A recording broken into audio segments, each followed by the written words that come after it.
foi votado na Câmara Municipal em primeira discussão o projeto que discute, né, que leva o reajuste para o funcionalismo de Cubatão. Foi votado em primeira discussão, é necessário ser votado em segunda discussão. Só que há um impasse nessa questão, porque tem um grupo de funcionários que não estão sendo contemplados com o aumento.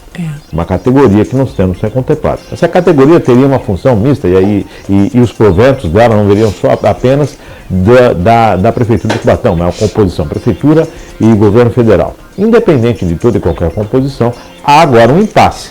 E se o projeto permanecer como está, é feito o aumento para a maioria dos servidores e não para esses, o que cabe depois uma discussão judicial. Se o projeto deixar de ser votado, for rejeitado, ele não pode votar mais para esse ano, de acordo com o regimento. Salvo engano, ele não volta mais a tramitar esse ano, ou seja, não tem aumento. Então, esse momento agora é entre cruz e espada, o que fazer, né? Então, a preocupação muito grande, há muita coisa sendo dita na cidade, mas, na verdade, o que se aguarda é isso, a votação em segunda discussão do projeto que trata sobre essa adequação do funcionário, o reajuste, não é nem aumento, é reajuste do funcionalismo público em Cubatão. A Câmara pode fazer isso em uma sessão extraordinária, mas ela necessita de 24 horas de antecedência para convocação. E toda essa situação, nós estamos na quinta-feira, para acontecer uma sessão amanhã tem que ser 24 horas antes. O processo acho que não sofreu emenda. Se ele sofrer emenda, aí, inclusive acho que nem pode, porque versa sobre matéria financeira, né? Então é só funcionário do Executivo. Eu queria falar um pouco sobre isso, sim, posso? Sim. Eu acho assim o fim da picada, sabe? Eu acho que todos nós, queria deixar esse recado para o governo, é para o governo que eu quero deixar esse recado. Por que mandar um projeto para a Câmara, colocar no colo dos vereadores, né, um projeto que vai beneficiar uma turma e não vai beneficiar outra? Não existe isso. São 6 anos de governo. Pelo amor de Deus, essa assessoria do governo precisa ter um olhar mais definido à categoria de servidores. Tá? Porque, assim, quem é que apanha? O prefeito. A equipe dele precisa fazer uma lição de casa completa, não pela metade. Como que manda para a Câmara um projeto que vai beneficiar uma categoria, que é de servidores, e a outra não? Nós todos somos colegas, todos somos servidores do governo. Todos nós somos a mesma categoria. Quer dizer que vai dar uma porcentagem para uma categoria e não vai dar para outra? É jogar um contra o outro. Ah, tá vendo? Olha, você ganhou um pouco mais, por isso que você não ganhou. É jogar um colega contra o outro. E joga no colo dos vereadores uma responsabilidade fora do comum, porque queira ou não queira, é aquilo que você está falando. Como que o vereador ele vai ter tempo para estudar uma coisa que chegou ontem? Fica complicado, né? E o vereador que vota contra o servidor, ele acaba com a vida política dele, porque ele vai ter que cruzar com esse servidor na rua. Ele vai ter que cruzar com esse servidor no estacionamento da prefeitura. Ele vai cruzar com esse servidor na padaria tomando cafezinho. É complicadíssimo. Ele fica mal visto. Tem servidor que vai atravessar a rua porque vai dizer assim, tá vendo? Ele votou contra mim, contra a proposta. É complicado. Então, eu penso que o governo ele tem que ter uma equipe mais coerente, uma equipe mais responsável, ter um olhar melhor para a nossa categoria e deixar as diferenças de lado. Porque se nós estamos num país democrático, né, onde todos temos voz, hoje todos temos voz. Quem gosta do branco, do negro, do isso, do mulato, do vermelho, todos temos voz. Temos que ouvir a todos. Na hora que for fazer uma lei, essa lei tem que contemplar a todos. Para isso nós temos o governo CID-PMC, nós temos CISPUC e nós temos a Associação dos Aposentados. Chama as lideranças e ouve as lideranças, porque eles são o nosso porta-voz. É igual a Caixa de Previdência. Quem é o superintendente? É o senhor Edson. Ele sabe exatamente o que a gente pensa, chama ele. Né? Quem é o conselho? Na pessoa do presidente, o senhor Reginaldo, chama ele. Para isso nós temos as instituições. Agora, faz um trabalho sem consultar as lideranças e quer apoio e acha que a gente está lutando contra o governo, é bater na gente, é querer apanhar. Isso não pode acontecer. Ontem nós escutamos os vereadores. porque as matérias, mesmo que você não assista, depois elas são compartilhadas na rede, em vários horários. A gente não sabia, se a gente chorava, o que a gente fazia, né? O desespero foi tanto que a turma está em estado de greve, foram para a rua, desesperado, buscar ajuda com o comércio. O comércio também está fragilizado. Por quê? Porque se esse cartão dele, ele não pode estar gastando como deveria, o comércio também vai apanhar. Então não pode. E é claro que o comércio vai dar apoio. Então precisa de responsabilidade, melhorar essa equipe aí, sabe?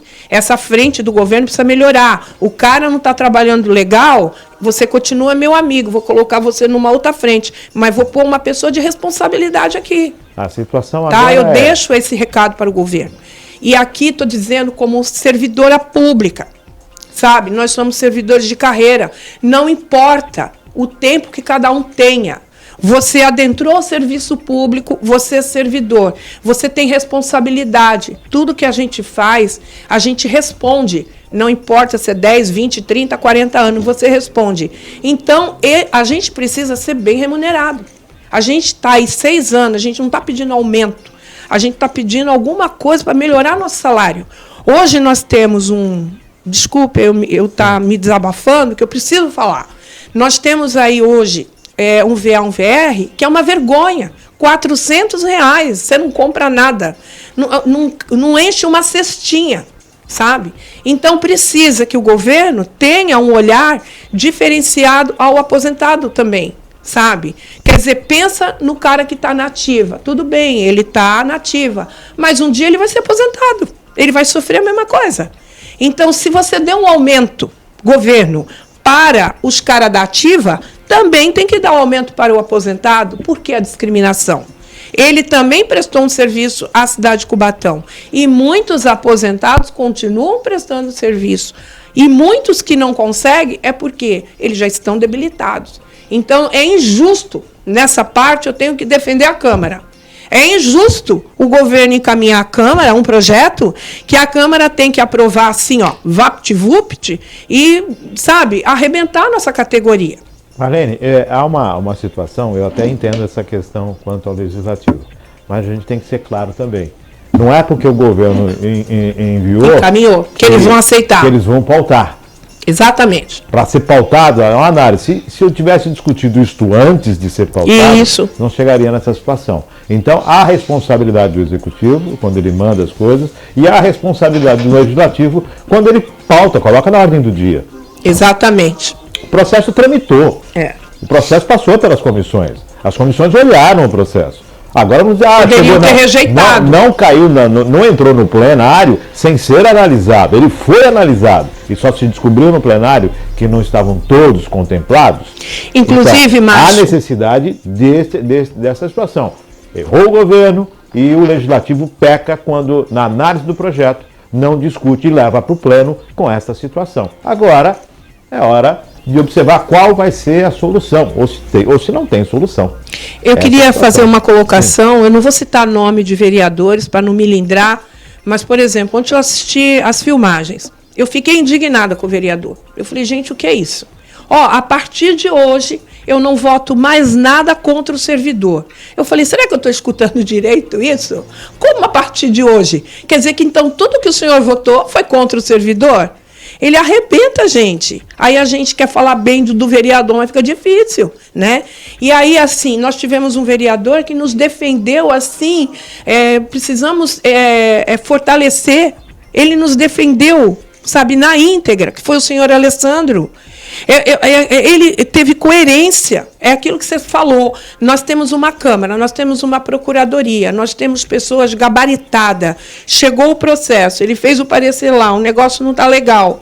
Não vota, não coloca em discussão, nem entra na pauta. Mas não entrou na pauta, aí o vereador é obrigado a se manifestar. Entrou na pauta, você tem que se manifestar. Ele tem que se manifestar. Ele se manifestou, mas ele tem que se manifestar pela justiça. Eu deixo esse recado aqui também à Câmara. O senhor tem que se manifestar pela justiça, sabe? Não dá para você votar uma coisa que você vai prejudicar um pai de família. Não dá para você votar uma coisa que você não vai dar o mínimo do mínimo para o cara sobreviver. Porque para ele chegar no setor de trabalho no horário, ele precisa ter grana. Se ele não tem carro, ele tem que vir de ônibus. Ele tem que ter o mínimo. E nós sabemos que o nosso salário está defasado há 6 anos. Então, por favor, deixo aqui a minha contribuição como servidora, né, que o governo tem um olhar mais sensível à categoria dos servidores, que inclusive é a categoria de servidores que faz a máquina pública funcionar. É ela que coloca nos setores o funcionamento para funcionar o hospital, para funcionar as UPAs, né, para funcionar toda uma engrenagem, o cemitério, as escolas, né, as instituições. Então, ele precisa ter um olhar melhor. O que não pode é o pessoal se desesperar e ir para a rua com faixas, pedindo pelo amor de Deus. Por quê? Porque tudo que não deu certo vai para a Câmara. E a Câmara, se ela disser amém, eles vão para onde? Eles têm que ir para a rua e reivindicar o direito popular.